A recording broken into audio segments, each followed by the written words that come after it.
And please do remain on mute until invited to do otherwise. We are excited to have you here for our very first virtual awards ceremony. It is an exciting time for all of us. And I want to give you a couple of housekeeping notes. One is, this is our first virtual one. So if we have any technology glitches, we want to thank you ahead of time with your patience and grace. We will resolve each one as they come up, even though I don't anticipate any. I also want you to know that we'll be showing a few video clips, and these clips are coming directly from YouTube. The link is there for you for public access. This is helpful because this event is open to the public and at no cost, so that should be perfectly fine to do. And after you see this opening clip, which is intended to kind of set the stage and get us all in the right space and mood for today, you'll be hearing formal opening remarks from our very own president, Dr. Jonathan Raskin. So without further ado, let's begin this celebration. And move to the next slide.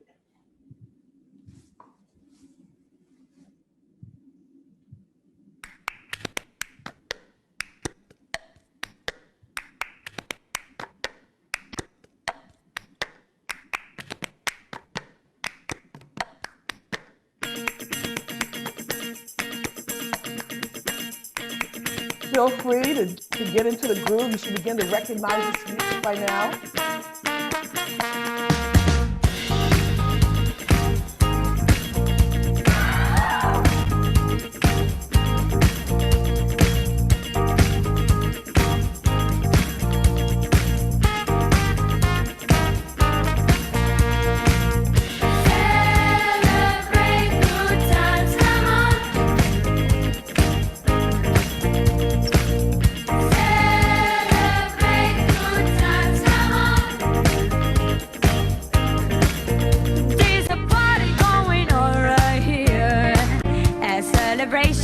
To last throughout the years.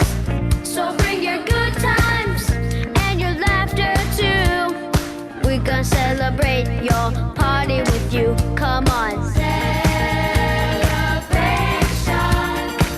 Let's all celebrate and have a good time. Celebration. We're gonna celebrate and have a good time. It's time to come together. It's up to you. What's your pleasure? Everyone around the world. Come on. Come on, Division 32. Woo-hoo! It's your celebration. Listen to our babies around the world.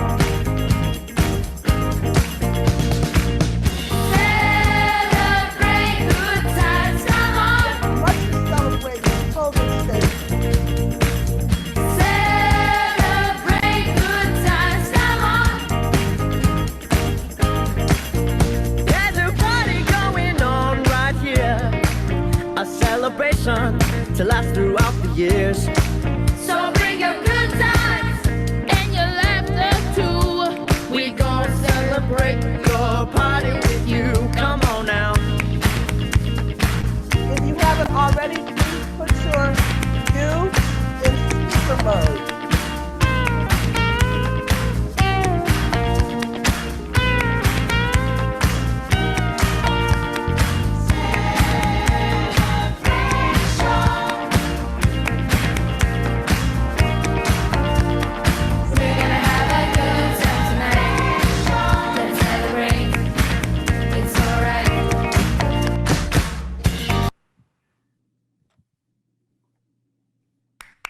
Sorry, we stopped that part and stop sharing. Turning it over now to our current president, Dr. Jonathan Raskin, and you should all have in your chat room a copy of today's production. All right, can everybody hear me okay? Yes. Great. So it's a privilege to be here today, celebrating the accomplishments of our esteemed colleagues in Division 32. the American Psychological Association's Society for Humanistic Psychology. Now, one of the things I appreciate about Division 32 is its sense of its history and its commitment to honoring the contributions of its members. The award nominators and the awardees are going to provide you with a much more thorough sense of each awardee's career and accomplishments. But for me, the personal impact that each celebrant has had on me is something I'd like to briefly reflect on, because I think it's representative of humanistic psychology and how these individuals have impacted many of us. So let's begin with Connie Fisher, who's receiving the Eleanor Criswell Award. Connie was especially kind to me at the beginning of my career. I was working on a paper exploring how clinicians might use the Rorschach test from a constructivist perspective. And Connie gave me extensive, and when I say extensive, I mean extensive, feedback on the manuscript. And I deeply appreciated her ability to offer important criticism, but to do so in a way that felt caring and supportive. To me, this captures the essence of humanistic psychology. Louis Hoffman is receiving the Rollo May Award. I first met Louis, I think, at the inaugural Society for Humanistic Psychology conference in San Francisco. He was quiet, and it took a little while for me to get to know him. But after I discovered that he was very interested in connections between existentialism and constructivism, we became good colleagues and fast friends. I really admire the way Louis encourages all of us to be open to diverse and sometimes even threatening perspectives that push the boundaries of what historically has been considered humanistic. He does so with gentleness and kindness, and in so doing, he models something I think we all can aspire to. Now, I've had the honor of collaborating with Sarah Kamens, winner of the Early Career Award, through our participation in various iterations of the division's diagnostic reform efforts. Sarah's knowledge, her openness, her willingness to engage with prominent colleagues in the diagnostic realm who are outside of the division and don't always share her perspective is something I greatly admire. Of course, she and I aren't always as open-minded and collegial as we aspire to be. I recall attending an RDoc presentation with her where the presenter had an under construction icon on his PowerPoint to indicate that RDoc was a work in progress. And the icon was one that you see on highway signs of a person shoveling. As the presenter waxed philosophical about the potential of RDoc, Sarah and I grew increasingly skeptical.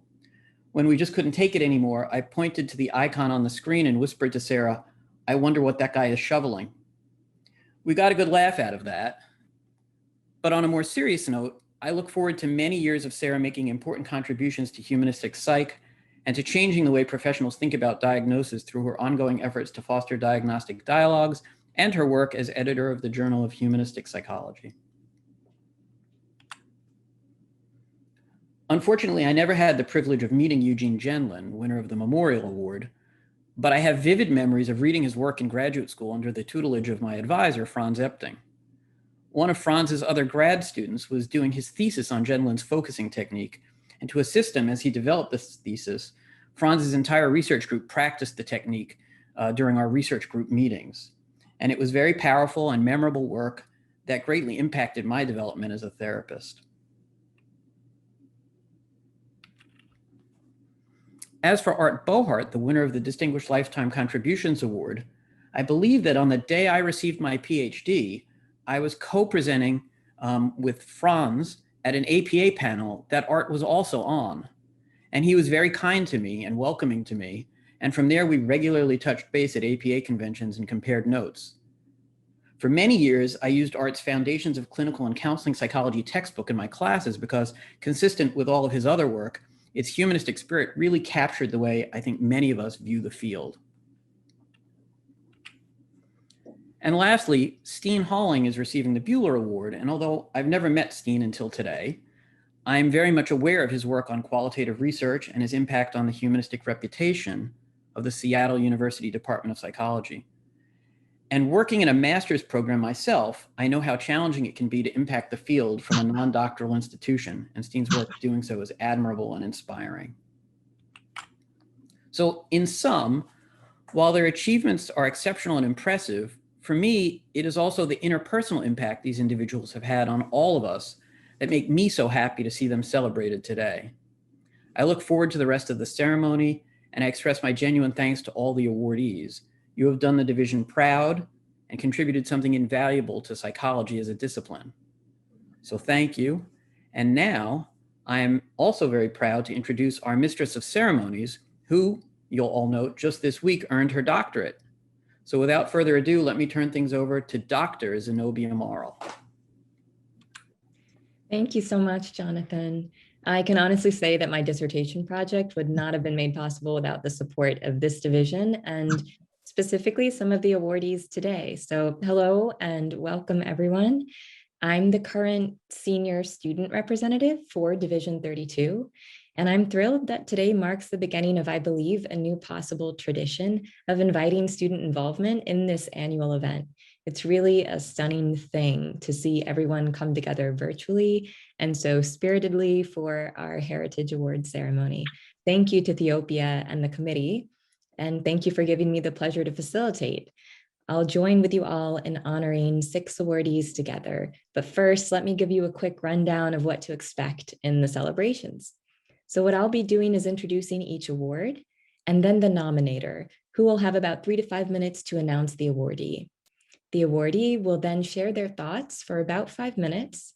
We've sent the awards to all of our recipients, but not everyone may have received them just yet. After the awardee shares a few words, look for the Google form, a link that will be posted in the chat. You can click on that to post well wishes for each awardee and remember to sign your name to that. This Google form will later be formatted and all of your comments will be gifted to the honorees we're celebrating today. And last, I urge you to have your favorite beverage on hand because we'll be having a toast at the close of the ceremony. So without further ado, first we have Brent Robbins announcing the awardee for the Eleanor Criswell Hanna Award given to an individual in recognition of professional accomplishments that celebrate the achievements and contributions of women in humanistic psychology.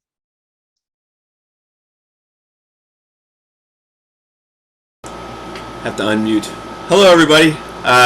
It's a great pleasure and honor to introduce this award for my former teacher, mentor, and just a wonderful all-around person, former president of Division 32, Connie Fisher. So I'm going to give you a short biography of her to give you an overview of her accomplishments. She was born in 1938 in Oahu, Hawaii, and thanks to her father's military career, she traveled widely during her early years, and her undergraduate work was done at the University of Oklahoma, where she received her BA with a major in political science in 1960. And her keen interest in political philosophy led her to the works of Sartre and Camus, as well as the existential thought of Kierkegaard and Buber. She received her MA degree in psychology in 1963 from the University of Kentucky, and her PhD degree in clinical psychology with a minor in philosophy and social psychology in 1966. She worked as a clinical intern at the VA Neuropsychiatric Hospital in Lexington, where she came in contact with Drs. Joseph Lyons and Richard Griffith, existential phenomenological research psychologists. Fisher met Dr. Amadeo Giorgi at the Lexington Conference on Phenomenology in 1965 and joined Duquesne University as an assistant professor of psychology the following year. Throughout her subsequent decades as a faculty member at Duquesne, Fisher developed an expertise in teaching graduate courses on the area of psychological testing and assessment. She developed her own alternatives to traditional theory and practice of assessment, and in ways that met her interest in social responsibility. Her work on co-participation in the area of testing and assessment opened up fresh and original application of the phenomenological approach to psychology. In 1985, Fisher published an assessment textbook, Individualizing Psychological Assessment, which teaches her innovative phenomenological approach to psychological assessment. This is an approach that continues to have a tradition at the program where I teach now at Point Park University, where we follow Fisher's method and use her textbook. Over the years, she's published over 60 articles on assessment, qualitative research on privacy, intimacy, and being criminally victimized. And she's also been extremely active in various professional organizations, Pennsylvania Psychological Association, Division 32, just a few that I was aware of, and many boards and committees, just a tireless promoter of humanistic psychology, and she's professor emeritus at Duquesne University, and is retired and suffering from Alzheimer's disease at this time, and residing in a nursing home. So I think she's going to be very, very pleased to have this honor bestowed upon her, and I look forward to hearing her video. I would just say really quickly before we move on that I was laughing when John was mentioning the extensive feedback, because as a student, when you would submit a paper to Connie Fisher, it would come back like just covered in red marks, and it was all very good feedback. It was all useful stuff, but it was sometimes a bit of a shock when you realize you still had a lot of growing to do. And she was, it just goes to show that was towards the end of her career when I was there, the energy and enthusiasm that she had to give you such extensive feedback. She really cared about her students, and she wanted to give you everything that she had. And so, love her dearly, and I thank you for giving her this award.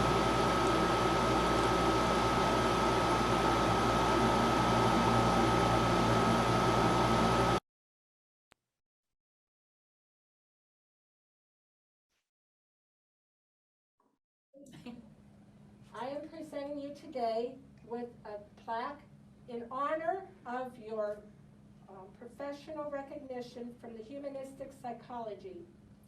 So I'm going to read the plaque to you, and just an honor to have you with us and that we can do this presentation. From the Society for Humanistic Psychology, American Psychological Association, Division 32, the Eleanor Criswell Hanna Award, celebrating women in humanistic psychology, presented to Constance T. Fisher, PhD, in recognition of professional accomplishments that celebrate the achievements and contributions of women in humanistic psychology. For the years of 2020 and 2021, Connie Fisher, I present you with this award.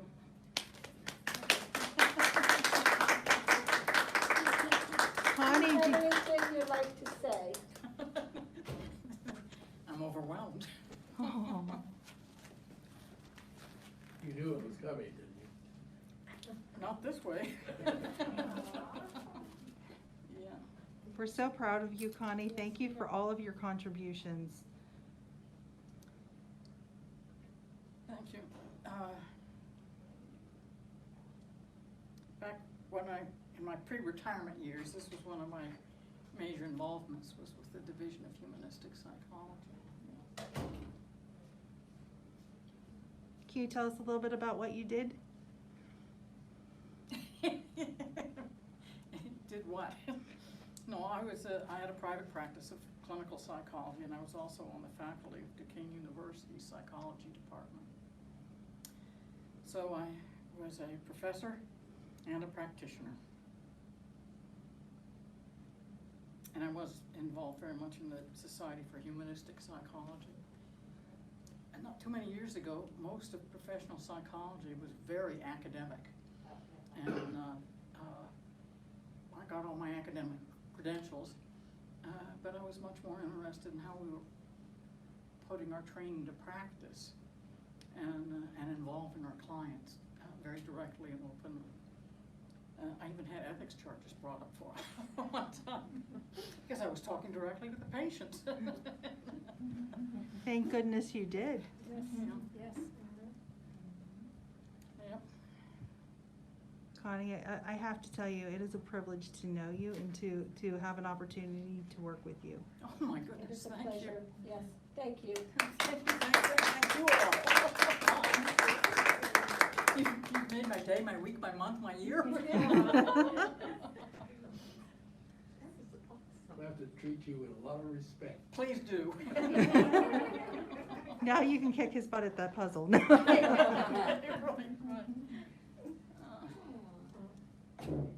Thank you. Thank you, Connie. Oh, well, thank you all for making this an occasion. It's our pleasure. And sharing the moment with me. I Love believe you. we Oh, do thank love you. Oh, we do love you, Connie. Oh, thank you, thank you, thank you, thank you. Kylie will be with you on Sunday, and she's going to be with you on another presentation. She's going to bring a iPad with you or with her for you to look at a presentation. And we've invited your son to attend as well. My goodness. I haven't seen him forever. Well, he'll be on the computer. I am presenting you today. That was beautiful. I loved the personal anecdotes too. Thank you and congratulations, Dr. Connie Fisher. And remember all to please leave your comments for Dr. Fisher in the Google form with your name attached. It's just sent out there in the chat. And next, the Rollo May Award is given to an individual for their independent and outstanding pursuit of new frontiers in humanistic psychology. I will pass the mic to Myrtle Hury to introduce the awardee. Greetings, everyone. My apologies for interrupting. Forgive me. And again, this was part of our patience as we're working through and flowing with this. We do want to take a couple of minutes so we can actually see some of the messages that will be posted, that are being posted to Connie, and we'll take a couple minutes in between each presentation to do so. So I'm going to share the screen so you can begin to see the messages that are already coming in for our dear Connie Fisher. So as you can see, folks can write on this as much as they like. It comes up anonymous, but this is why we're asking you to please leave your name, because our very talented team under Roxy's leadership will reformat all of this in a nice way and present it to the recipients. So we'll take a couple more minutes before we can transition to our next recipient.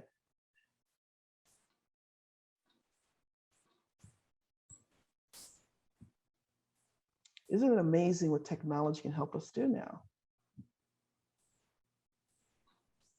Okay, just make sure you're going on a new line and not the title.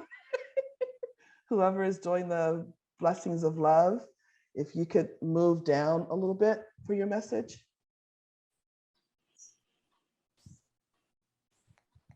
Thank you. Yeah, just find a new line for yourself. We're testing this new technology. This is a new, something I learned from our millennial generation, so we can always learn from them and learn from each other and with each other. I love watching this fill up in real time. Yeah.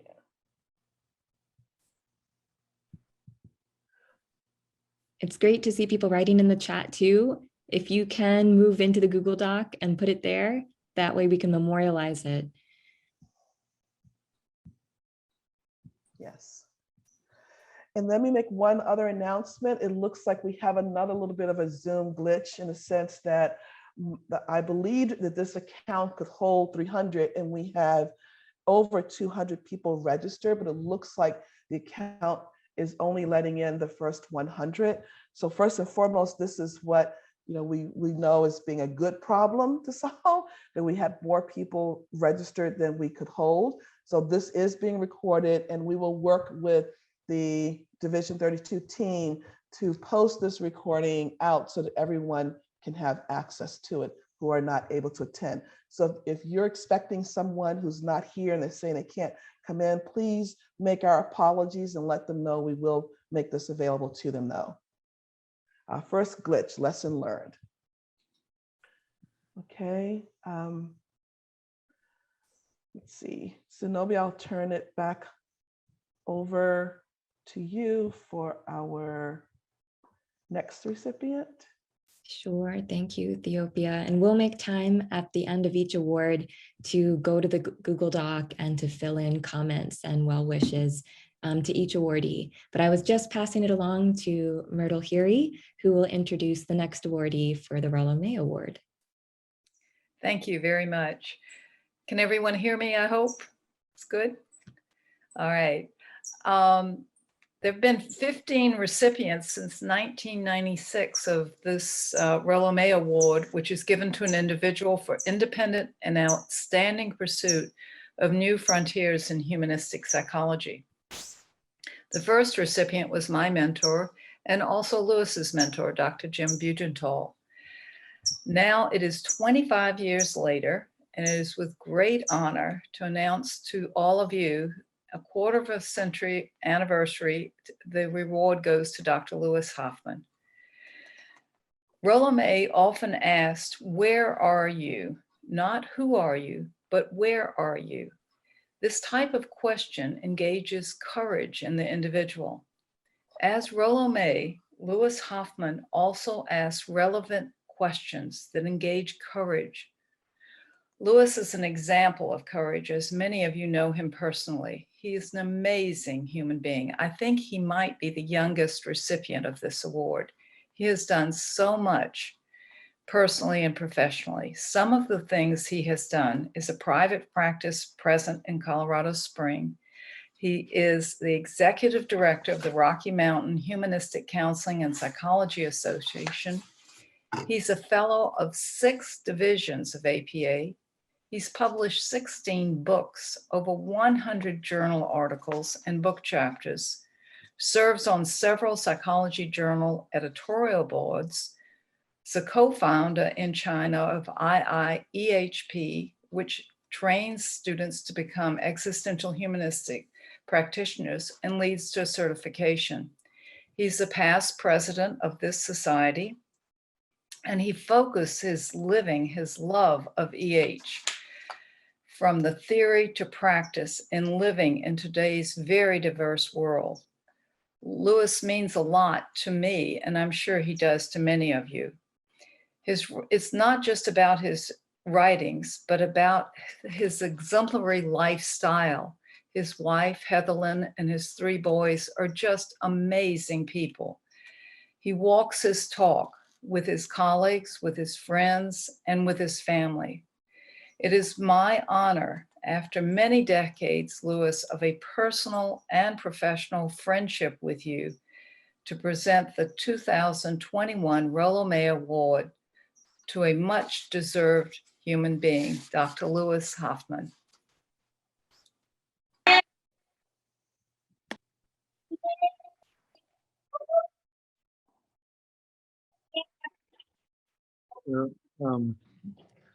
My wife, as you can see, organized a little bit of cheering behind me. So thank you to my family first.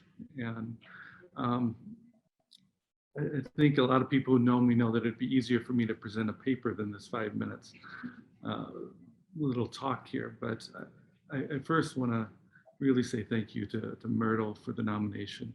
Myrtle was actually the first existential psychologist that I met, that I had started identifying as an existential psychologist, but never met an existential psychologist, and went to a training that she was leading with Jim Bugenthal. And while both were mentors to me, Myrtle really was the primary mentor that I have had in existential psychology. And so being nominated by Myrtle is deeply, deeply meaningful to me. So thank you, Myrtle.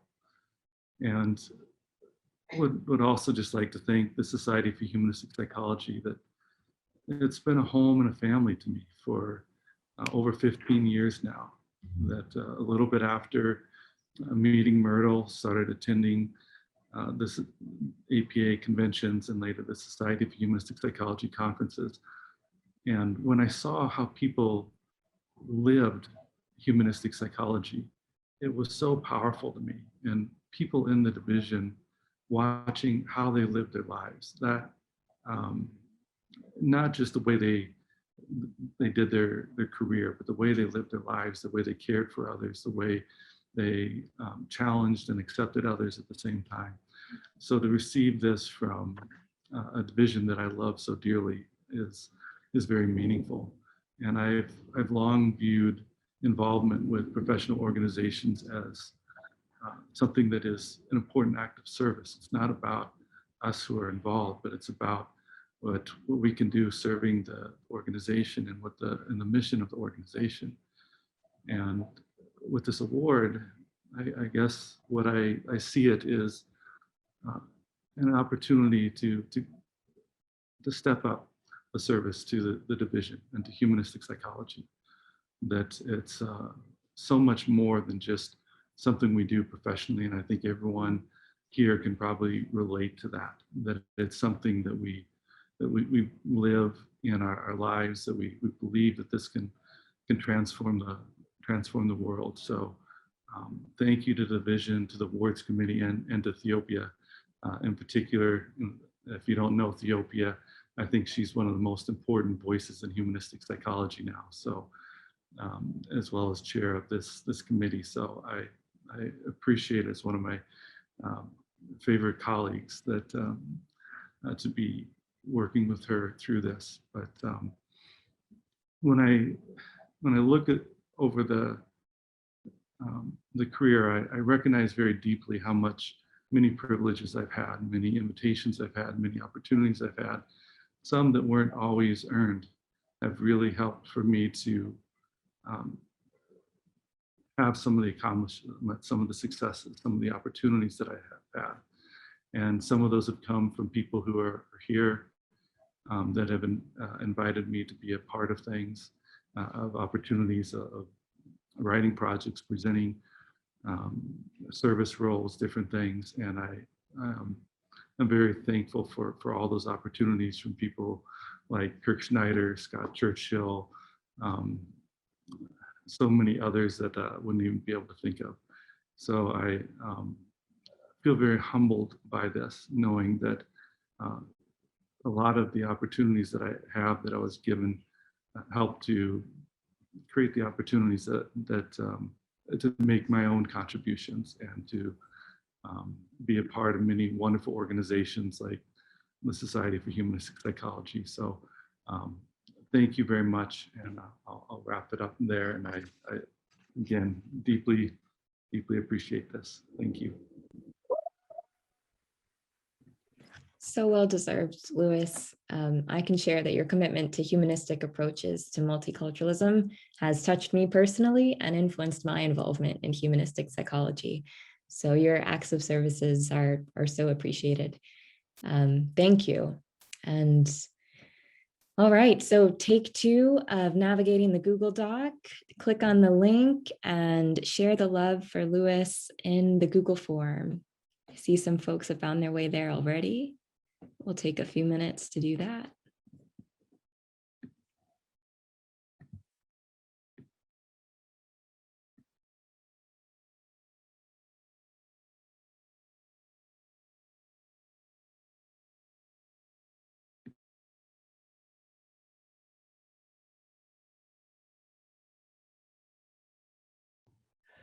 And I believe the attendees will have access to each of these pages throughout the conversation today. So feel free to keep adding to it as we go along. But again, we just thought it would be kind of exciting to be able to see everyone writing in real time.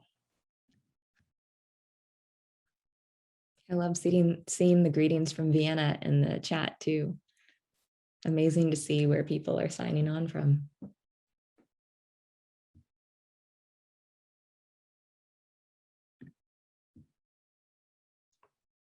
And please do remember to leave your name so that when we do put this together, the recipients will know exactly who left such beautiful words for them. Because as you write, you are anonymous.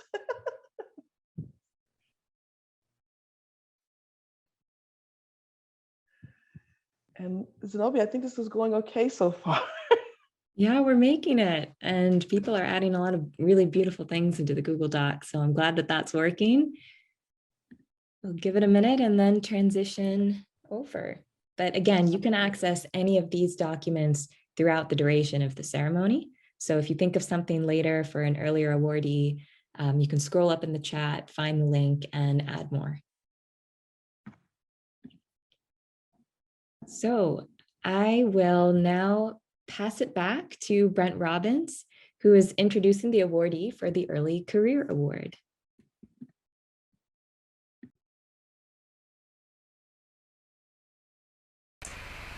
Had to finish my note to Louis. But anyway, I've got my earbuds in. I heard there was some a little bit of feedback coming. It might have been my air conditioner in the background. But let me just say congratulations to Louis As I mentioned in my comment, it feels like we've been through a lot in 32 over the years, and it's really, I know you've earned it because I've seen all the work you put in. So well deserved. So I'm very honored to give this award to Sarah Kamens, who has been involved from her early years as a student, and I've known her at least 10 years, maybe longer, and she has quite a record. So to me to summarize that in 3 minutes is pretty impossible, but I'm going to give you a snapshot, even in the short time she's been a student. So if you go back to 2002, she got her BA in psychology at New York University, and then went on to get her master's in communication and a PhD in philosophy, art, and critical thought from European Graduate School in Switzerland. And then she went back to New York to Fordham University, 2011, got her master's in clinical psychology. And I'll just pause there for a minute to say when she was in, I think probably because of her involvement with Fred Wirtz, she started to get involved in Division 32. And some of us really immediately recognized what an extraordinary person and scholar she was. And she was wrapping up her master's degree writing on the development of the DSM-5. And at that time, several of us realized that we needed some kind of response to the DSM-5. And in Europe, they had already, at the UK society, they had already responded to the DSM-5 in anticipation of its arrival. And so we said 32 really should have some kind of statement. So Sarah had just done scholarship on this, and so she was able to write an open letter, and we put that online, and it just, many of you I'm sure are familiar with the open letter from back in 2011, 2012, and how that took off. Well, that was because of, extraordinary scholarship and writing of Sarah Kamens, and then a few of us just going in and saying, that looks good, thumbs up. It was because, she had a global understanding of what was going on in the DSM-5 that really informed everyone going in and equipped us with some real ammunition to offer some substantive critiques. Then she finished her PhD at Fordham in clinical psychology in 2016. Then she's had a series of postdoctoral fellow in clinical and community psychology at the Adult Community Mental Health Placement at Yale University School of Medicine in New Haven. And between 2016 and 2017, a postdoc in specialized treatment in in psychosis at Yale University School of Medicine, and then in 2017 and 2018, a postdoc at Wesleyan University.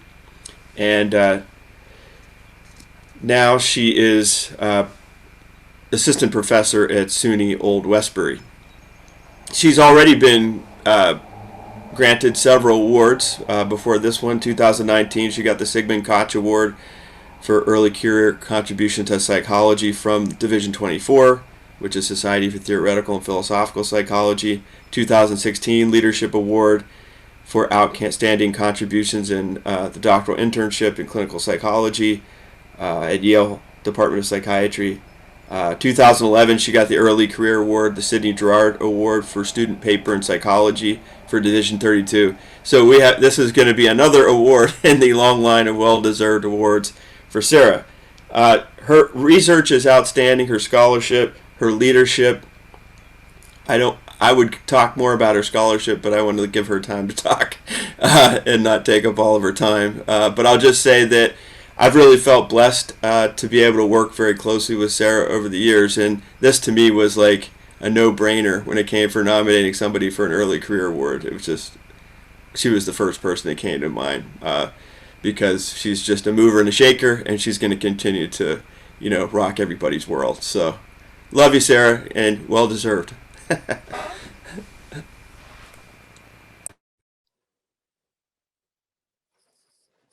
Is this when I talk now? Thank you, Brent. It's hard to know what to say to such kind words. I love you too, and I love everybody here. deeply humbled by this tremendous honor and to be among this group of distinguished and very inspiring awardees. You've all inspired me each in your own individual ways. And so thank you, Brent, for that introduction. And it's especially meaningful for me to be nominated by you and introduced by you. Your brilliant work and your way of integrating across disciplines and your interdisciplinary scholarship and research has been an inspiration to me from the start of my career and continues to inspire me. So thank you again. And thanks to Ethiopia and Roxanne and Zenobia for organizing this very, very meaningful event. Like Lewis, Division 32 has been a home to me from the start of my career. This community has been a source of deep inspiration and has grounded me in this profession at times when, even at times when I've been frustrated by the status quo in our discipline. I think of you, this community, and your work and your presence, and I remember why I'm here. So thanks to each of you for that. When thinking about what I wanted to say in the brief time today, there's much that I could say about the world of diagnosis and diagnostic alternatives, but I'm going to put aside a more academic spiel because it's short and because it's this celebration. And I just want to say a few words and reflect about something that seems to emerge and reemerge in our discourse and other discourses and happens to be personally meaningful for me. And in particular, I've been following some of the quite extensive discussion recently on our wonderful Indigenous Psychology Task Force listserv headed by Dr. Luis Sundararajan. There's been a long discussion on that listserv about the recent tragedies in Israel-Palestine. I didn't have a chance to jump into that discussion for various reasons that I won't detail here today, but I just wanted to say a few words because for me personally, it is due to my Palestinian sisters and brothers and colleagues and my experience living in Palestine before graduate school that I actually entered graduate school in the first place and that I'm here today. So just a brief explanation in terms of background between studying at EGS, where I'm technically ABD, all but dissertation, and entering graduate school at Fordham in psychology, I spent most of several years living in the Middle East. I conducted psychosocial research as a volunteer at the Palestine Red Crescent Society, and I worked in film with my partner in Israel. It was my first time living in the Middle East, even though I have Jewish background. At the time, I felt somewhat uncertain about entering a PhD program in clinical psychology because I was wary of things like the quantitative reductionist approaches that many people in, well, many areas of our field take, and focus on individuals that ignores the social and communal and societal and institutional contexts of human suffering, topics that our community is very much attuned to. While living in Palestine, I met some of the most inspiring people that I know and people who have really changed my views of the world and of life itself. And they work under the most difficult of circumstances, experiencing the same violence, the same surrounding political violence as the people with whom they work, the same traumatic events. And they conducted community-based psychosocial research, helping people not to internalize that violence into their communities, their schools, their families, their relationships, and their selves. And from their work, I really understood that it is possible to affect change in communities with an eye to peace and social justice while working with individuals and groups. And witnessing them and working with them, I felt more confident in entering this field as my profession. I'll just tell a very quick story to end. Another thing that I learned on the ground while living in Palestine was the practice of what Society for Humanistic Psychology President-elect Gina Belton has called radical hospitality in a way that I had never seen before or imagined.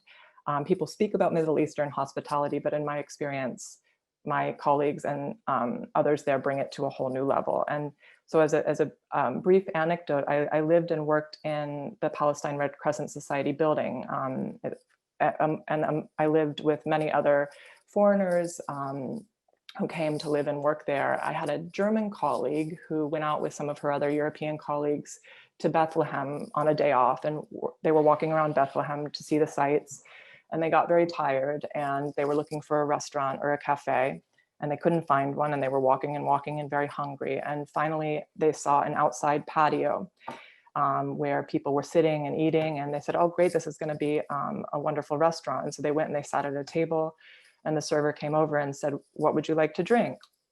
And they said, do you have Coke? And the server said, I'm sorry, we only have Sprite. So they brought them Sprite, and they came back and they said, do you have hamburgers? We'd like to eat some hamburgers. And they said, I'm sorry, we only have fish today. So I said, okay, I guess we're gonna have fish. So they ate fish. Then as they were finishing their meal, they realized that there was something very unusual about this restaurant. Something really seemed off. And as they were looking around, they realized that this was not a restaurant at all. It was someone's private home. They had walked onto their patio and sat down and demanded food and been served with this food. And they were tremendously embarrassed and apologized and attempted to pay for the meal. And the residents of the home declined.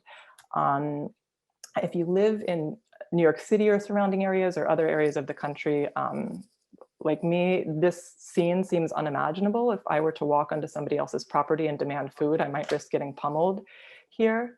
But if you've been to Palestine and met the people there, this wouldn't come as much of a surprise. And so I'd like to just end with a call to cultivate this kind of radical hospitality in our everyday lives and work. And for me, it was my colleagues there who taught me about this kind of hospitality. So this award is really in honor of them. Thanks to all of you. Thank you for this great honor, and I love you all. Well, look how savvy our group is getting that they were writing before we even get to this space, but just wanted to share it as well. And for those who may have messages in the chat room, please feel free to cut and paste over, or we will also try to do the same to ensure that we've captured all the beautiful messages. As always, please start on a new line so that you're not on the actual heading for the page.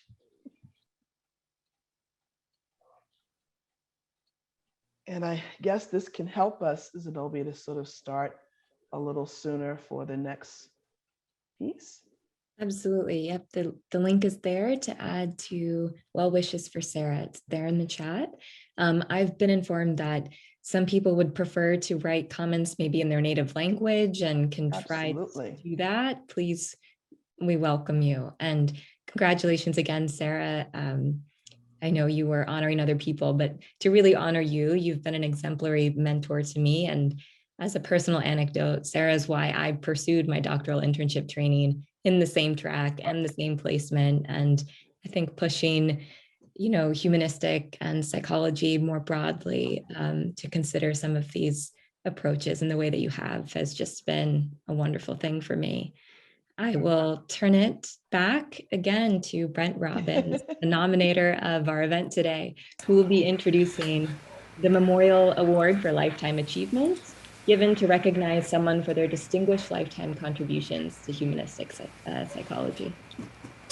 Thank you. Back again. Yeah, I feel very lucky that I hit the jackpot with my nominees this year, which is wonderful. So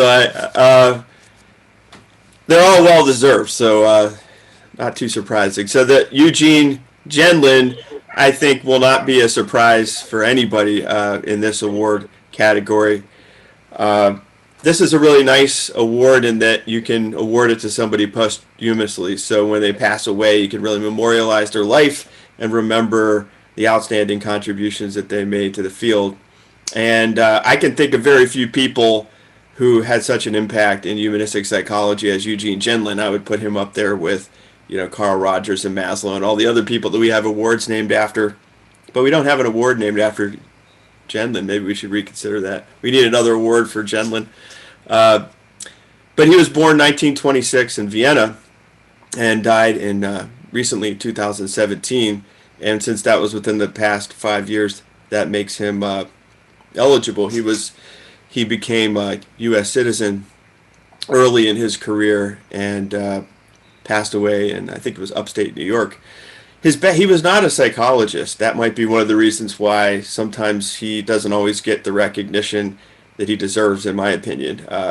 And I'm glad that he's getting this recognition today. He was a philosopher. He had his PhD in philosophy, 1958, University of Chicago. He was continental. He drew from phenomenology, Husserl, Heidegger, Merleau-Ponty. He knew these thinkers very well and were able to communicate their thought to psychologists in a way that I think was very important at a time when some of that work was just being translated into English. He had a formative influence on Carl Rogers, and Carl Rogers had an influence on him. He trained with Carl Rogers as a therapist, and but he also shaped Rogers' thinking about therapy and also about research. I think it's probably Genlin who had the biggest influence on Rogers' emphasis on a phenomenological epistemology that got more emphatic as he went along in his career. He spent time as a research director at Wisconsin Psychiatric Institution at University of Wisconsin. Was professor at University of Chicago for a period of time. He's most famous for focusing oriented psychotherapy, grounding therapy in the felt sense and an elaboration of that felt sense into an implicit verbal articulation. He served on the editorial board of the Humanistic Psychologist and was founding editor of Psychotherapy Theory, Research, and Practice. He's written a number of very influential books, and I could go on, but just an enormous figure. I'll just say just a few things personally. Very early in my career, I was really struggling with Heidegger when I was at Duquesne University, and reading his paper on Befindlichkeit, on Heidegger's conception of mood, was just the thing I needed, and it just turned on a switch, and I understood Heidegger all of a sudden. He had that way of communicating. So a lot of his work was very philosophically sophisticated, but he could communicate in ways that psychologists could understand. So I think that's another important contribution. And I'll end there. Thank you. Do I go now, Fioka? Thank you so much. Oh, is that correct? Okay. Hi, I'm Catherine Torpy. I'm the Executive Director of the International Focusing Institute, and so I have the honor of accepting this award on behalf of the Focusing Institute. But first, Dr. Genlin's son, Jerry Genlin, asked me to let all of you know how proud and honored the family is by this award. Jerry says, "I know as his son how honored my father would be. And while I carry on the family name, it is the Institute that carries on his work. So I'm thrilled on behalf of my father to accept the award, which I will proudly keep by my desk. I'm also very happy indeed to share this honor with the Institute." So that was Jerry Genlin, and I want to add my own thanks. The Institute began in 1979, just after Dr. Genlin's book Focusing was published, and it generated widespread popular interest in his work. And as was his dream, we are a truly international organization. We have a board and a leadership council made up of 12 people, and they're from 10 different countries. And I know we have a number of people here that I recognize who want to honor him from a number of different countries. We have 58 members from 58 countries who teach and practice focusing and carry on all of Dr. Genlin's work, carry it forward. So as a philosopher first, as was mentioned, Dr. Genlin was passionate to spread his work within the field of psychotherapy, but by no means to limit it within those bounds. And in fact, he told me that he'd spent his whole life trying to get therapists to become philosophers and wasn't quite sure that he had succeeded in that. Genlin's experience escaping Nazi persecution formed him into a man who knew in his bones that tuning in to what he named the felt sense of a situation can be a matter of life and death. And so his work with the felt sense in focusing and in philosophy and in focusing oriented therapy, as well as a related practice called thinking at the edge. All of these are what the Institute is working to make accessible. And to his wife, his second wife, Mary Hendricks, said that our mission is to make the focusing findable for all those whose lives can be made fuller and more meaningful through it. And at the same time, as Brent indicated, he had this ability to make it popular, but also work at the most sophisticated academic level. And so that's another part of our mission at the Institute, is to continue research at the highest intellectual and academic level. And so for that reason, our board, when Dr. Genlin died 4 years ago, created the Eugene T. Genlin Center for Research in Experiential Philosophy and Psychology, and appointed Dr. Kevin Kriska from Seattle University as the chair of that committee. So I've asked Dr. Kriska, who is in the field of psychotherapy, I am not, to say just an additional few words on behalf of the Institute and the Genlin Research Center. Thanks, Catherine, and thanks everybody for this award. It really is well deserved for sure, but it really is quite an honor. So as Catherine said, you know, part of Gene's legacy and part of his hope was that his work wouldn't just sit on the shelf somewhere. You know, and as Brent said, he really was a philosopher through and through. And he brought that rigorous philosophical thinking. It's a way of thinking, as you know, that is very different to some of us, particularly in humanistic psychology. But he brought that rigor to psychology in general, to research, and to the practice and field of psychotherapy. So it's fair to say that his philosophical work is much less known than I think it should be. And so we've made some efforts in the center to try to promote more of his philosophy. So he's certainly his work is well known and as focusing oriented psychotherapy, and that little book, which changed a lot of people's lives, called Focusing. Gene, again, as Brent said, was heavily influenced and vice versa by Carl Rogers. He really did write meaningfully and heartfelt in psychotherapy about psychotherapy as a revolutionary place and space, where humans are not only delving into their own individual experience, but also see their intimate and ultimately their connection to others in the world around them.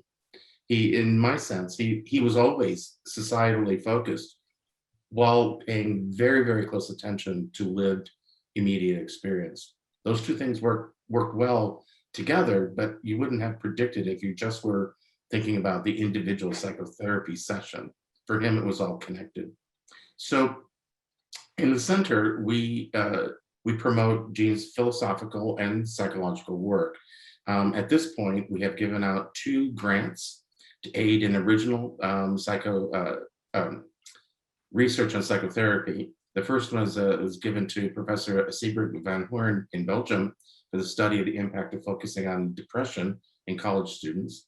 And the second one, and this is very germane to the comments Sarah made earlier, has gone to basically the Gaza Focusing Project, which is headed by Dr. Mohammed Altawil. And their goal is to treat and study focusing's impact on well over 500 people in Gaza itself, and that work is ongoing as of today. We also held a symposium, just in fact in April, saying what we mean, which is geared for philosophers. We had keynotes, we had 200 participants from 32 different countries. The last project we're really starting up in earnest is to revise one of his original pieces was about psychotherapy research, and he had this scale called the experiencing scale. And it was one of the very first tools psychotherapy had to look at experiencing and outcomes. We're revising that with what I've kind of coined as a crowdsourcing approach, where all our scholars and participants around the world will be contributing.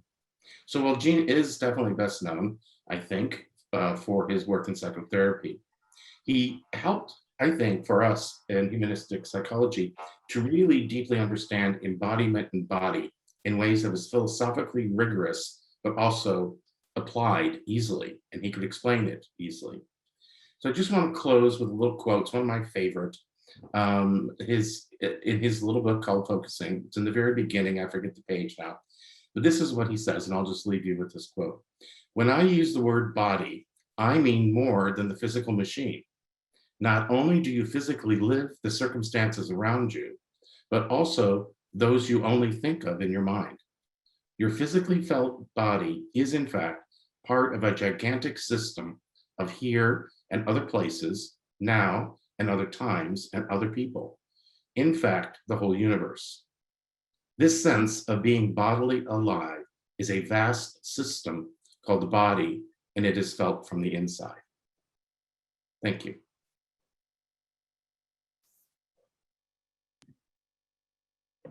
That was a beautiful tribute. Thank you, Catherine, Kevin, and I'm aware that many people joined today to celebrate this distinguished award for Dr. Jenlin. So there is a Google link that was just sent out. Take a few minutes to click on that and write in these tributes.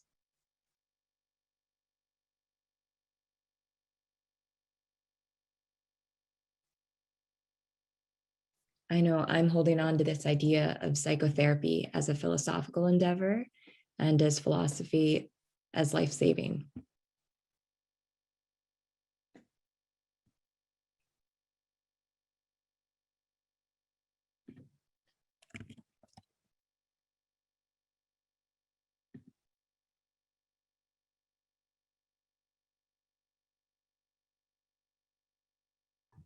And as a gentle reminder, please do ensure that you sign your name, because otherwise it's anonymous. So we do want to make sure that the family knows who are leaving such beautiful messages for the work of our dear colleague who's transitioned.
So shall we transition, Zenobia?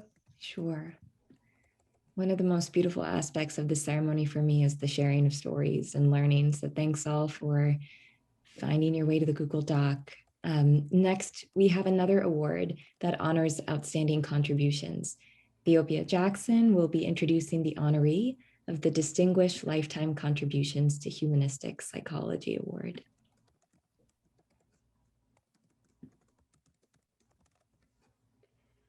So greetings, everyone. It's my turn to formally share. This is an exciting moment for me. I am sharing a few words written by my colleague, Gail, who was also a nominator for Dr. Arthur Bohart for this award. So Gail met Art after retiring for about 20 years as an academic administrator at UCLA. After studying her options, she enrolled at the California State University Dominguez Hills to study with Art. And she found that few universities have a devoted humanistic on faculty. Art's extensive bibliography illustrates his major contributions to the field of psychology and why humanistic psychology should be central in every university program built to train the next generations of clinicians and researchers. Of course, if humanistic tenets were on state licensing exams, the task of Division 32 would be easier. When Art became the acting president of Saybrook University, he asked Gail to work with him because of her work and her experiences at UCLA. She witnessed another side of Art, a fair, compassionate, and forthright administrator with a wicked wit and a spontaneous laugh. His focus was on how the institution should attend to the quality of teaching and research to benefit faculty and students. Art's appreciation for each individual, his respect and consideration for that person's approach and ideas are always evident in the thoughtfulness and freshness with which he engages in each conversation. His focus on empathy in his work is also present in his relationships. He has a terrific way of breaking the seriousness in which most academics function as, for example, our conversation about her dissertation work. In speaking with him, Art said to her, "Why study empathy? How does it relate to compassion? You could be mirrored for years with just the number of definitions and positions in the field. What is a plan that would truly capture her interests and contribute to the field?" As my colleague Gail reflected on that, she responded by saying that she's working on how writing moment poems release long buried resilience in groups of older women. The goal is empathy towards self and others. Let me say for myself as a scholar and someone who's had the pleasure of working alongside Art Bohart, I cannot begin to put into words my gratitude for him, the modeling that he has done for me as a scholar practitioner, the raising up and the foundations for the next generations of many humanistic psychologists. Art, you are absolutely amazing. Your wit is on point. Your sense of humor is invigorating. Your sense of self and how you share of who you are is inspiring to us all. I am simply honored to be serving as the chair of the clinical psychology program at Saybrook University that you helped birth, and see it as a privilege to continue that work in all that we do. So on behalf of all of Saybrook, all Saybrookиans here and Saybrookиans to come, and for humanistic psychology, and I just want to say thank you for who you are, and I'm honored to nominate you and honored to have you be with us now. Peace and blessings, my dear colleague. So do I talk now? Okay. First of all, I want to also congratulate Dr. Morrill, who I will be co-presenting with on a symposium at the Society for Psychotherapy Research in 2 weeks. So I will be introducing her as Dr. Morrill. And so I just wanted to say that. So the first thing I wanted to say is a little bit off topic, which is that today is D-Day. And my dad fought in World War II. And so I want to acknowledge all the people who died on that day defending our democracy. And I want to bring that up because I think our democracy is so much in peril right at the moment. And I don't know what we as humanistic psychologists can do, but certainly our values are ones that are more needed than ever at the present time. So I wanted to say that. And now turning to the award, I actually don't feel I deserve it. I am where I am because of all the incredible people I've worked with over the years. And I don't know if think of that phrase, it takes a village. Takes a village to make a Bohart, I guess. I mean, I think I just, all the people, and that's all I'm going to do basically is name all the people that have really had a big impact on me. I'm not going to name everybody because there are a lot of people outside of the division who I won't mention. I'm going to focus on the division. I will mention two people that I don't think are members of the division just because they're here on this on the video today, who have had an impact on me, and that's Dr. Barbara Held and Dr. Tamara Klumpy. And then in terms of the division, I guess the first thing I really want to mention is that I'm particularly honored that I was nominated by Dr. Jackson and Gail Byock. Dr. Ethiopia has just been an incredible colleague over the last 15 or so years, and I've learned a lot from her. I've learned about narrative therapy from her. I've learned about Afrocentric therapy from her. I've learned about Black psychology from her.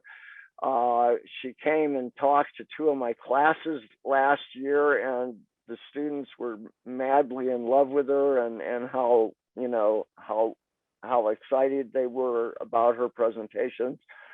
Gail was a great graduate student. She worked with me. It's true she worked with me at Saybrook, but what I actually think of is the 2 research projects she worked with me on, and both of which really led to some really good stuff, and we co-presented at the Society for Psychotherapy Research, and so on. So I'm really honored to have been nominated by those 2 people. I'm also honored because of the company I'm keeping and getting this award.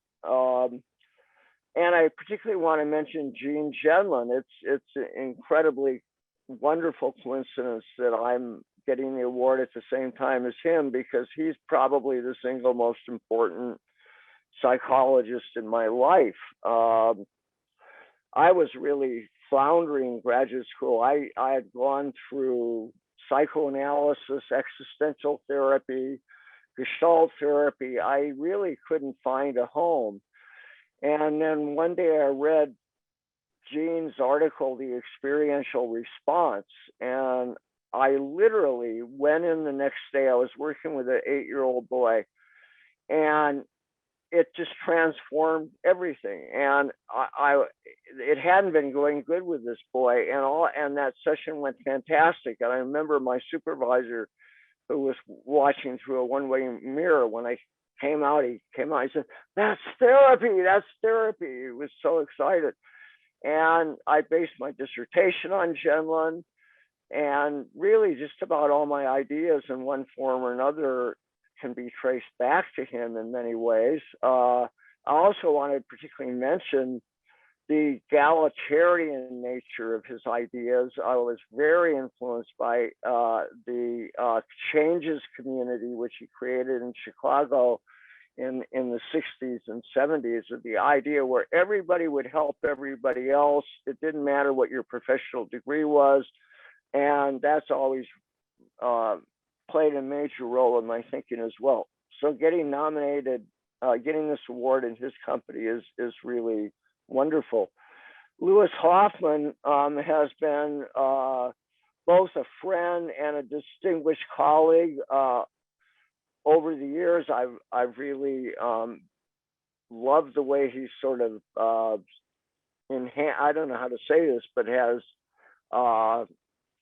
enhanced or brought to the fore the importance of diversity issues in humanistic psychology, along with Ethiopia. Our values have always been there, but they haven't always been actualized in that regard. And I think that's fantastic.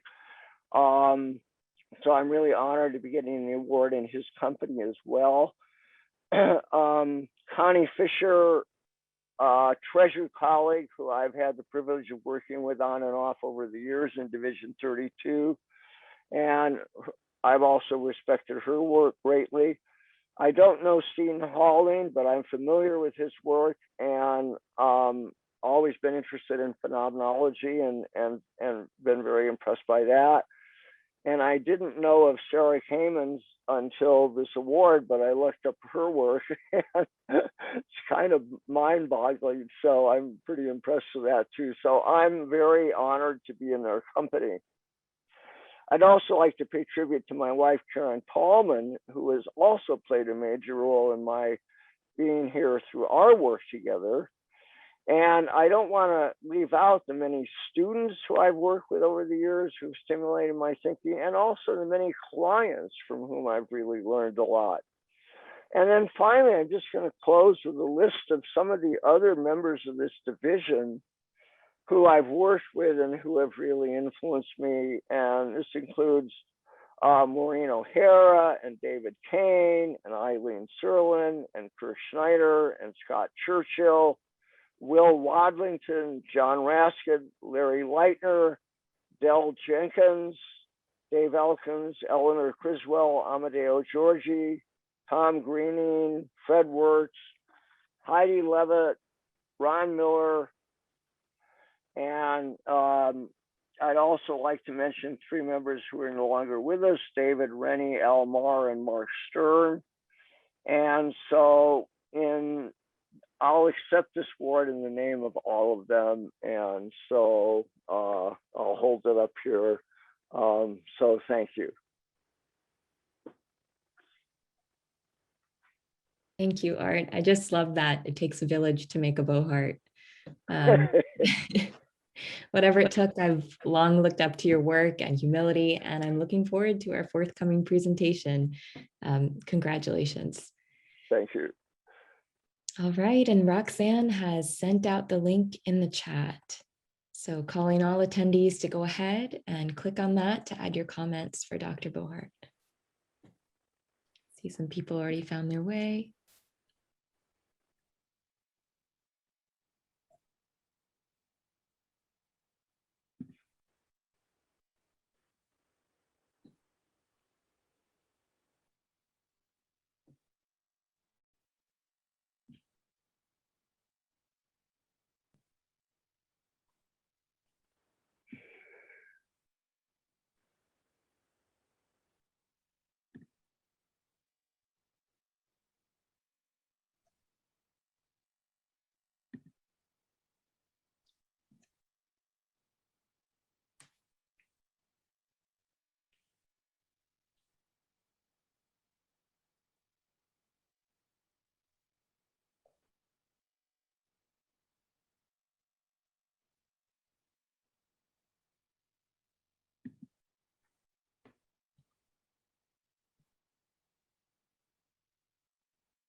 I imagine Brent is typing, so we'll give it a few minutes.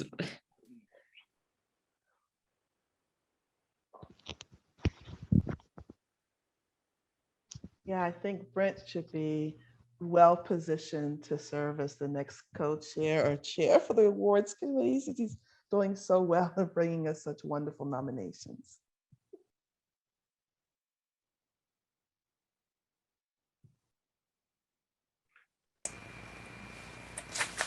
All right, am I supposed to go next? I'm done writing. Sure,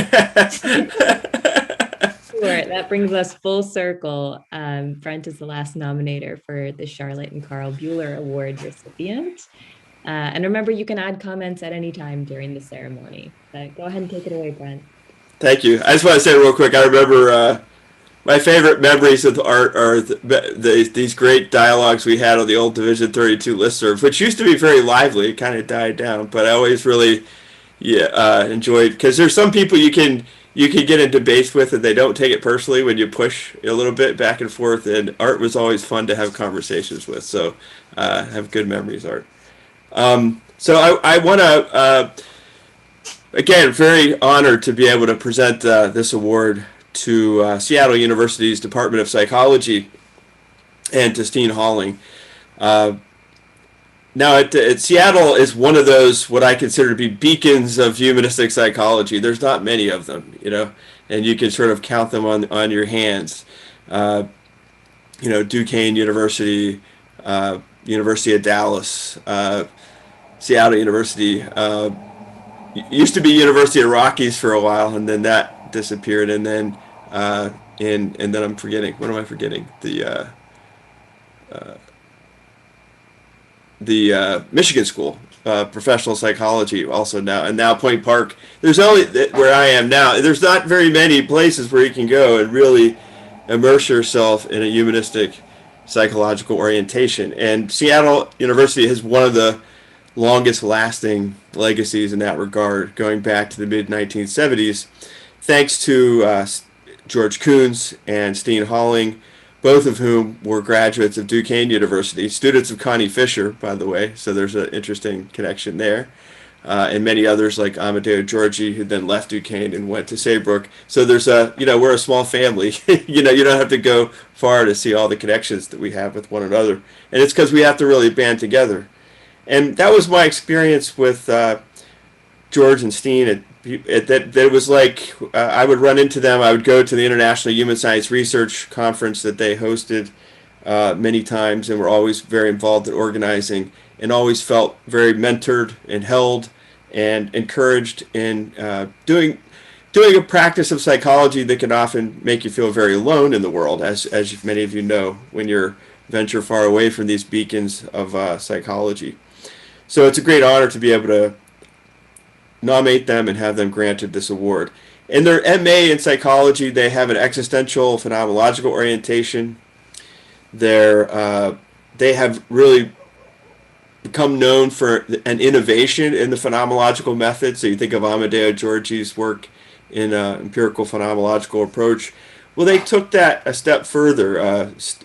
Koons and Holling and Rowe, and developed a dialogical approach in that tradition of Buber, and I think Levinas also informed that, where you would get into groups of research teams, and dialogue was an important part of the insight, was an important part of the process for coming to psychological insights from the research.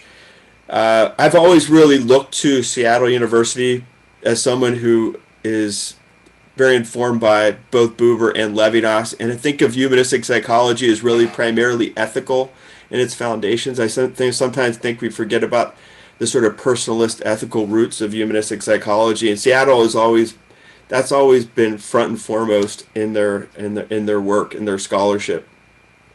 And so much good research on forgiveness and simplicity and humility and patience, and grounding practice in strongly humanistic orientations, like Kevin, who just spoke on behalf of Gene, and his bringing that focusing oriented approach there as well.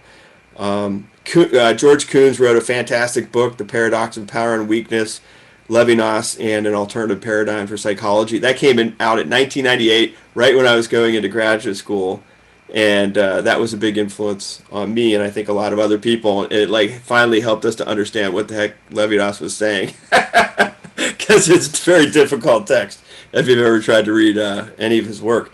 And then they also continue to do the Psychology for the Other conference, which is a fantastic conference. I was distinctly honored to be invited to keynote there one year, and just had a wonderful time, and enjoyed all the scholarship and the intimacy of that conference.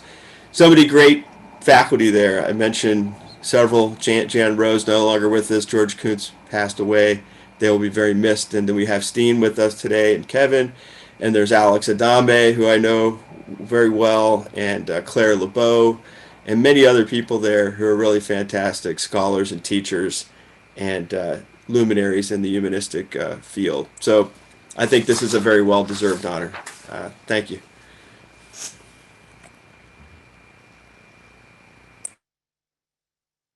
Okay,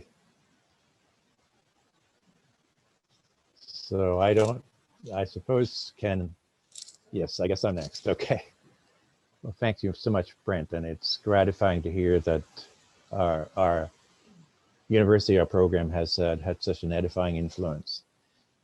And I want to thank you for the nomination and your kind words. I want to thank Dr. Jackson for, well, I think running a Zoom session is, like, this proportion is rather running like a three-ring circus, and she's done, and her colleagues done a great job. I mean, I'm daunted by that. I think there should be an award for running Zoom sessions that are highly successful, and I would certainly nominate her for that.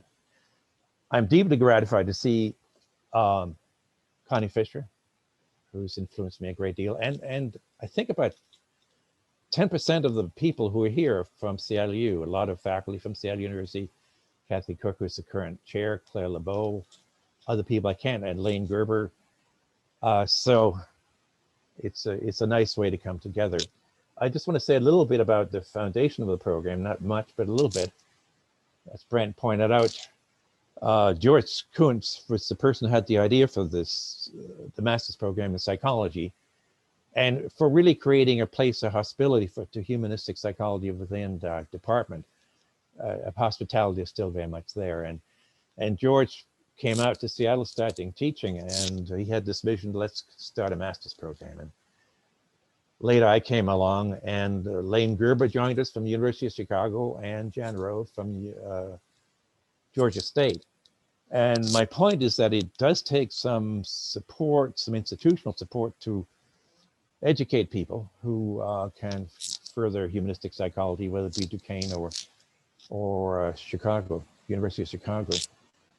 The theme of our program from the very beginning was collaboration among the faculty, and subsequent also with students. So we spent a lot of time hashing out our curriculum together and reshaping and adjusting it and making it make sense. And during most of those years, Lane Gerber was the director of the program and really facilitated the process of having collaboration and also a program that was clinically strong. And that collaboration gave the program a coherence, and that had as much to do with the fact that we were in conversations as are sitting down with our syllabi and trying to coordinate them. I think that in conversations actually more important. It included, bless us all, a philosophy department. Jim Brisser was here and brought in hermeneutics. I learned a lot from working with Jan Rowe on the dialogal approach, which is not exactly something we invented. It's more like something we came upon. And that has been an incredibly gratifying experience over the years being involved in that kind of research, most recently on you and my favorite topic, envy. And the process of essentially of giving oneself over in a good way to both the phenomenon you study and the people you work with is really an amazing one. It can be difficult, as all of us know, but it's also important. So the most famous, in my view, the best title I ever came up with for a presentation article is The Phenomenon as Muse. And I think that title is a reminder that we don't live within ourselves and we are beholden and in dialogue with something beyond us. I want to say just a little bit about the hospitality at Seattle University.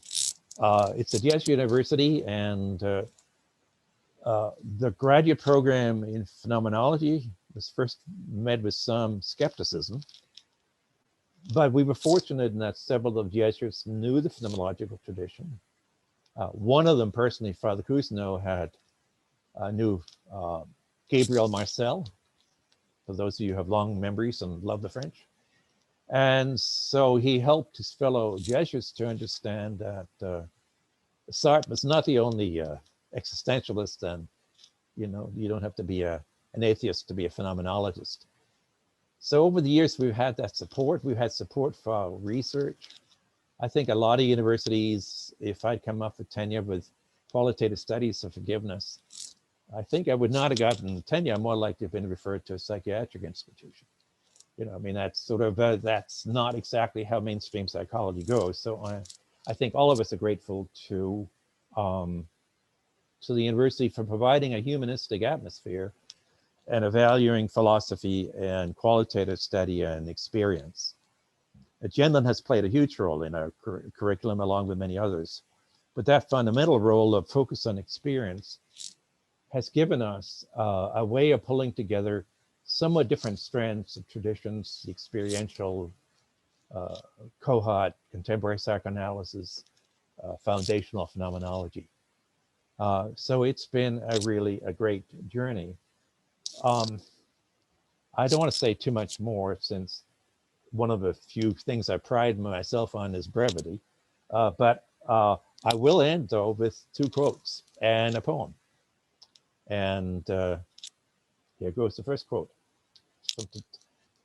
And I'm saying this partly because if I didn't quote Levinas, Claire LeBeau would kick me in the shins the next time she saw me. Claire is there out there. I'm exaggerating a bit, but she loves Levinas, as many of us do.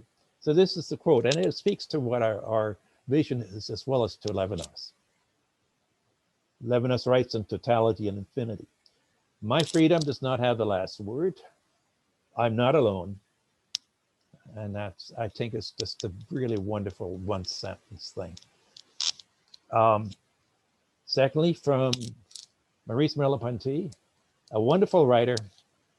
I think some of his successors in the French philosophical traditions should have taken writing lessons from him, because he was a clear writer, he was evocative, he was descriptive, and this would be a wonderful philosopher.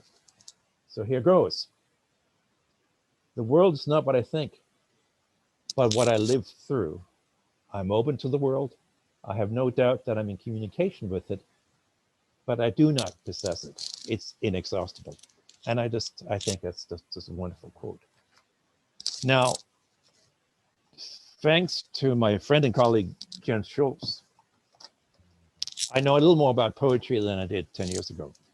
So I'm going to read a poem from Jane Hirschfield, who is a wonderful poet, and it's from her book After. And I'm going to try to read slowly, which goes against my grain, but it's short and it's entitled Hope. At 79, my friend says, I feel differently now. I thought we could change. Now I'm not so sure. We are chimpanzees fighting. I begin to lose my old hope. How hard he still fights, I think. Still struggling with the nature of human nature, his own and others. And I, who have always despaired of change, see him change and grow hopeful. Thank you.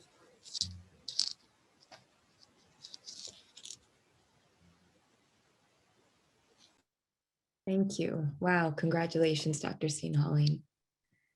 So the link has just been posted. I urge everyone to click on that and add comments again in the Google form. And remember, please remember to put your name so we know which comments are from whom.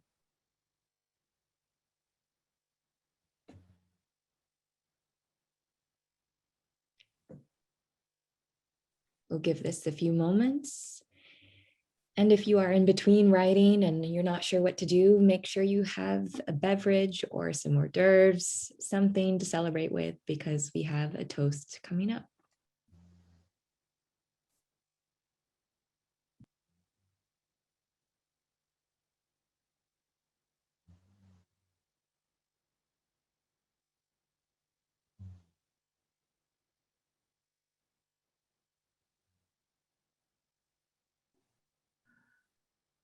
Again, gentle reminder, please do remember to leave your name so we will know who the message came from as we position this and format it later to gift back to our honorees. And Zenobia, I've also been informed that our dear Connie is in fact with us now on camera, and I wonder if she would just wanted to say at least hello or just acknowledge if she's here with us. We could probably do that before we go into our toast.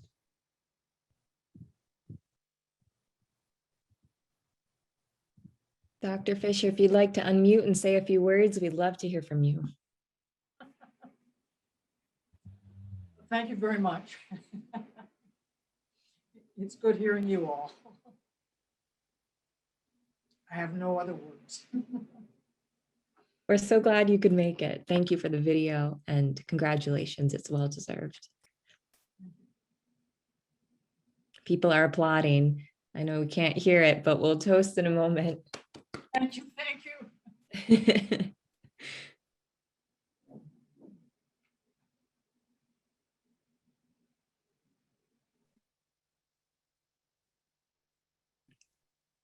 All right. Were you going to say something, Ethiopia? Yes, I'm not sure if you saw my other chat message too. Again, we're learning as we go along. So after the toast and before our closing, I would love to do a screenshot of this historical moment of the 100 or so people that are here. And when we get ready to do that, if you do not want to be on camera for the screenshot, then you're more than welcome to go off. And we'll let you know when we're doing it so you'll know accordingly. But I just think this would be great for our history book. Great. Okay. So we'll remind people before we take the screenshot if you want to turn off your camera, but otherwise, really just congratulations again and a heartfelt thank you to everyone. It's a beautiful turnout in recognition of some incredible scholarship and movement in humanistic psychology. So I'll invite everyone now to prepare for the toast. Grab your beverages as I'm doing here, get ready to clap, and I'll turn it over now to Scott Churchill, who will provide our toast. Thank you, Zenobia. It's a tremendous honor to be invited to toast this esteemed group of honorees for the Division 32 awards. I'm actually sitting here today at the home of Chris Anstus, and we've been discussing the history of the division and even of the journal, which is in its 49th year, which reminded us that it was actually 50 years ago this year that the application was submitted to the APA for the foundation of a division of humanistic psychology. Don Gibbons of West Georgia is the one who organized this, and Albert Ellis was the appointed chair, and Carmi Harari, the recording secretary for the new division of humanistic psychology. So next year will be our 50th year of the living division itself, and now a society for humanistic psychology. So as we look ahead to the future of our work together, I think it's important to celebrate this year's honorees by thinking of how we can carry on their individual contributions and visions. Heidegger, in his famous memorial address, reminded us of the importance of commemoration and of reminding ourselves about our roots. But the purpose of our roots is to enable us to sprout forth. And as Connie Fisher, my dissertation advisor, used to say, to simply carry on. So we might think of this 50th year anniversary as a time to re-energize ourselves in the good company of these visionaries who have helped us all to have a sense of purpose to carry on in these troubled and challenging times. So let us all raise a glass to this year's honorees. I would like to invite all of you to share in this collective toast. I'm going to begin it with a very short ending of Heidegger's memorial address, where he says, "We are plants which, whether we like to admit it to ourselves or not, must with our roots rise out of the earth in order to bloom in the ether and to bear fruit." To Connie, Lewis, Sarah, Eugene, Art, Steen, and Seattle University, thank you all for your hard work, your inspiration, and your steadfast and collective vision for a future for humanistic psychology. Okay, if everyone can raise their glasses and come off mute, and 1, 2, 1, and share. Woohoo! Cheers! Bye. Music of our voices. Cheers. Cheers. Congratulations, everyone. Cheers. Cheers. Bye. Zdrovia. So we're not done yet, so don't leave just yet. If you mute yourself. Thank you, everyone, for joining in that. Thank you, Scott. And finally, to our president-elect, Todd Dubose, who never minces words. I truly appreciate his candor, and I'll turn it over to him to provide the closing comments to our event. Actually, I'm going to gently interrupt one piece. My apologies. Our screenshots. Yes, we're going to do our screenshots. So if you don't mind, please do come on camera. And we have 3 pages of folks. So I'm going to ask for your patience as I get everyone set up. I'm trying to take out my chat room view. Hold on. Okay, wait, close chat. Okay, good. Okay. So I'm on page 1 for your first view. We're going to hold. I'm going to, at the end of my count of 3, I'll be taking a photo. As soon as I make sure I get this out right. Be patient. We're almost there. You guys are doing so well with me. Thank you. Okay. come over here and put this down.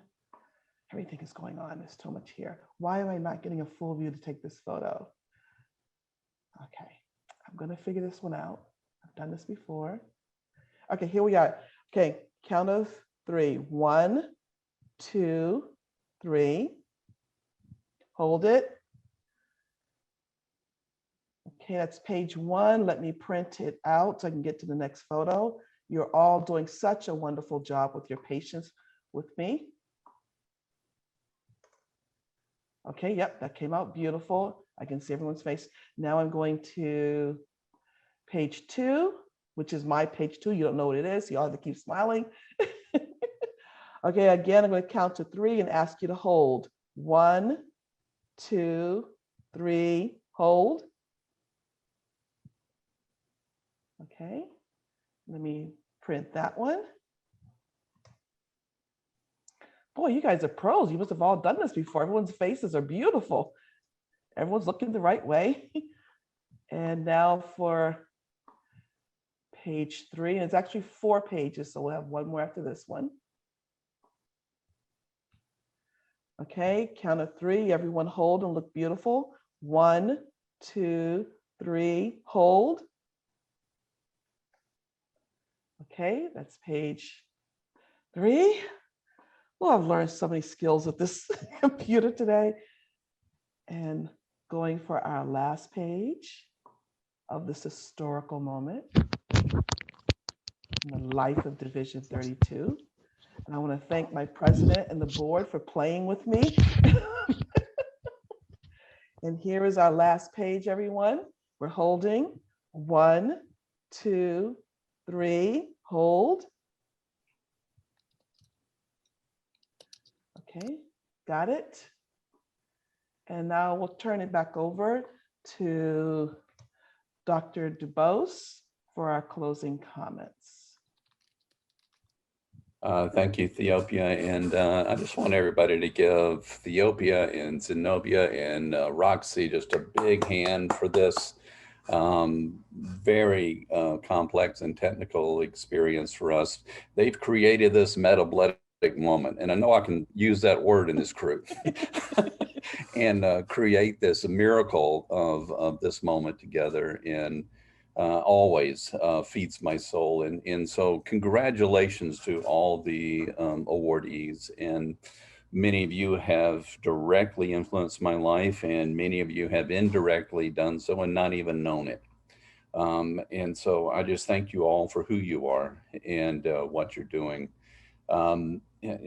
I've been playing around in some free time reading Carlo Rovelli's work on new physics and kind of on the ground sort of approach to stuff on contemporary physics. I don't understand it, but I'm gonna hang in there because I'm interested in this whole idea of transdimensionality. There's something about this where, you know, past and future bend into the present, and you know, if you put a clock on the ground, it runs slower than, or faster or slower than it does if you're in the air. So this is weird. So there's really no just like moment, but yet all these moments sort of bend in together. And so I'm thinking, as we're going through the history of Division 32 and in our awardees, how those that have come before us, that we're invoking, are with us now, as well as those that are going to be coming ahead of us. And so if there's anything about celebration, it's to invite inspiration. So let's take these experiences out there and engage as practitioners in the worlds, in its worlds, believe me, as far as I'm reading, that are out there.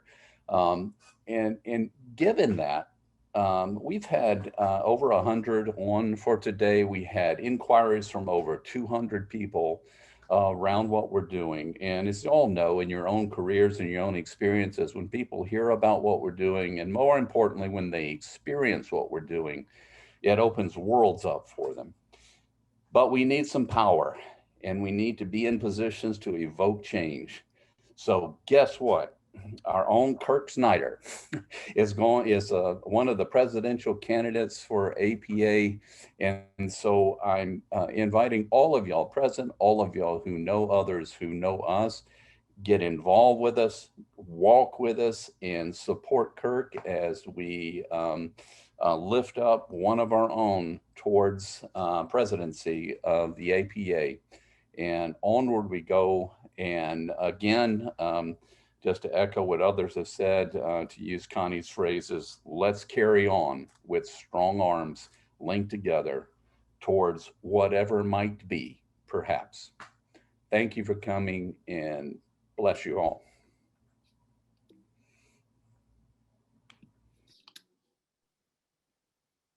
Hey, beautiful, beautiful, beautiful. As we are closing and heading out, 'cause I know we do have about 10 minutes here. I'm just going to kind of play the background music again for celebration, but people can sort of stay on, close off as they need to. I would like to ask if at all possible, if our awardees can stay on, just so we can kind of get a snapshot of everyone together.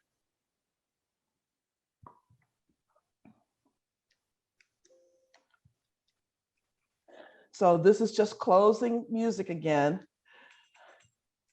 Can everybody hear it? Okay, let me put it up here.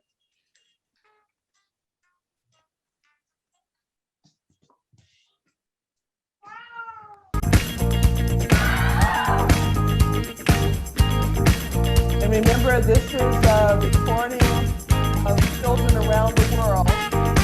Very small.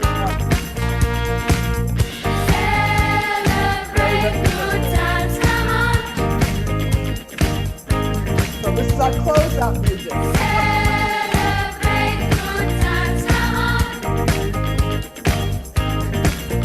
There's a party going on right here, a celebration to last throughout the years. So bring your good times and your laughter too. We gonna celebrate your party with you. Come on. Oh, sorry. That was me getting a little too adventurous. So bring your good times and your laughter too. We gonna celebrate your party with you. Come on. Celebration. Let's all celebrate and have a good time. Celebration. We're gonna celebrate and have a good time. It's time to come together. It's up to you. What's your pleasure? Everyone around the world, come on. Yeah. It's your celebration.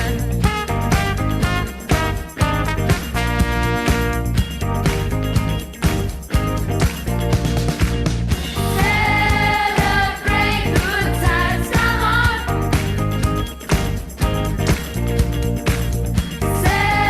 Celebrate good times, come on. There's a party going on right here, a celebration to last throughout the years. So bring your good times and your laughter too. We gonna celebrate your party with you. Come on now.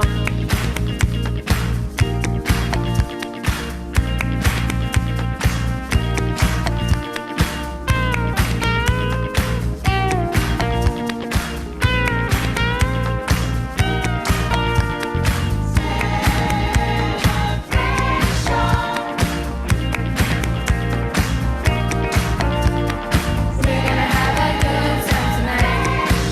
Let's celebrate. It's alright. Okay, so thank you. And I really, really, really want to thank you for being so patient with the technology I think this was a wonderful start. It's a little clunky, but it'll be beautiful. And I look for Division 32 mastering the virtual space as we are mastering everything else in terms of our human reach and capacity. This video will be made available for public. Roxy, do you have a sense of where we would be able to place this so that others can see it? I think I can host it on the conference website, possibly. Give me maybe like a day to figure out the logistics. Well, and then we can probably put everything there. There's the YouTube channel too, right? Yes, we have the Oh my gosh. SHP-TV YouTube. Yeah. Todd, I'm not so sure it's good enough to be on our YouTube. It's a very clunky start for me for getting us going. But okay, if we do it with a little bit of a caveat statement that says this is our first attempt and we're going to get more better. The OP can be edited out, no problem. Yes. Well, I think what happened for me too is for some of the technology, I didn't have my full view up. I think I was still in gallery view. So again, it's just a behind the scenes technology. I'm going to go ahead and stop the recording now, as a matter of fact, as part of it too. And we are officially